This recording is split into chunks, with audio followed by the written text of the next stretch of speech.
Paano kumita sa Facebook? Una mong gagawin, i-turn on mo ang iyong professional mode. Paano ito gagawin?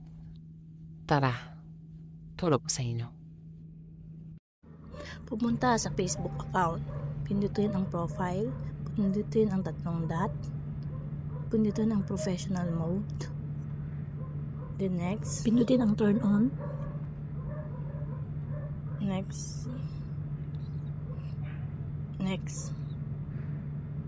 Dapat naka-public ito para nakapapan lahat.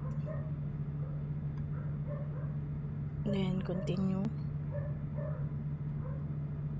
Ito yung mga tools, start tsaka subscription. Next.